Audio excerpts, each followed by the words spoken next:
Yo, what up guys, it's Colin here from CH Gadgets, and these are the 6 things that I dislike about the Gigabyte Aero 15. By the way, if this is your first time here and you love tech and gadgets just like I do, and you want to see all the cool new tech that I get to test and play with every week, then start now by clicking the subscribe button and tapping the bell notification icon so that you don't miss out on any of my new videos when they drop. I also did a video where I'm talking about 13 things that I really like about the Gigabyte Aero 15. You can go check that out up here or at the link down in the description. Alright, the first thing on my list of sins for this laptop is the hinge system that they use. Now, these two things right here and the hinge design that they use is just too weak to support this OLED display.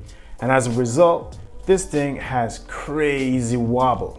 And it doesn't inspire too much confidence either. The second thing on my list is the speakers and the speaker placement. And the truth is, and I'm just being totally honest here, they don't deliver a fulfilling experience no matter where you put the laptop. They do get loud, that's true, but they also give you this distant, hollow dispersion from the downward firing speakers. And based on all the marketing info, this was supposed to be running the Nahimic 3 surround sound audio software inside, which should provide a great sound experience and performance, but I ain't feeling it.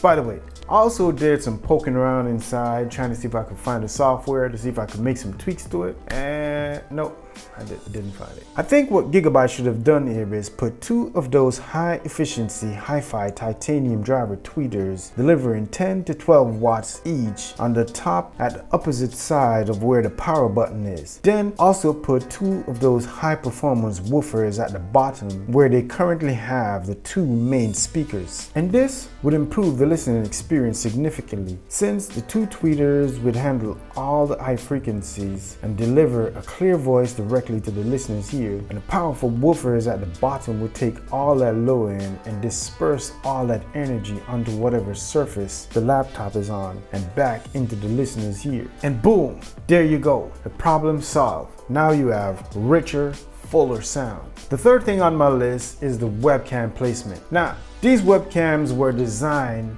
to let everyone know exactly how much nose hair you have, and also where all the boogers are hiding in your nose. It's not a good placement all the way down there, which means it's not good for professional video meetings, and the bottom line is, it just kind of sucks. And the fourth thing on my list, the charger is just too big.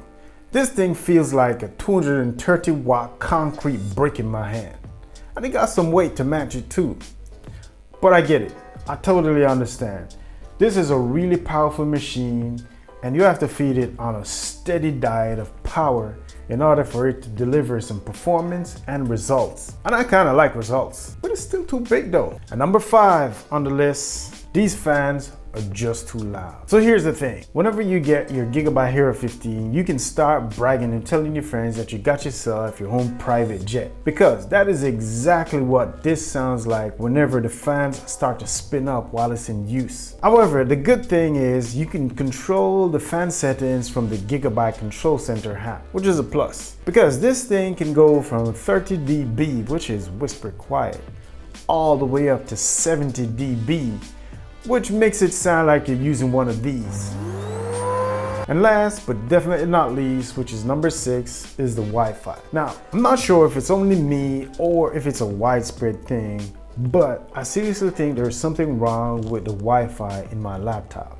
Now, this is supposed to be running the new killer Wi-Fi 6 card inside, but but in my opinion, it's kind of a buzzkill, because whenever I'm in the middle of something like browsing, doing some research, or watching some video, this thing will kick me out for no rhyme or reason. I do hope that they send out an update to fix this issue, as it can get really annoying sometimes.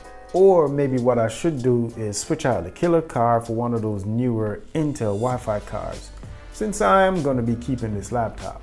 So yeah, those are the 6 things that I dislike about the Gigabyte Aero 15. None of which are really deal breakers for me personally, since the benefits totally outweigh all these shortcomings that I just noted. I definitely like it, and it's been delivering good results since I got it, and that is what counts the most to me personally. Just a quick reminder though, I also did a video where I was talking about 13 things that I really like about the Gigabyte Aero 15. You can definitely go check that out up here or at the link down in the description. I'm also curious to hear what are the things that you dislike about your Gigabyte Aero 15? Or if you don't have a Aero 15, let me know what are the things that you dislike about the laptop that you're currently using. Let me know down in the comment section right below the like button. It's your boy CH, and I'm out.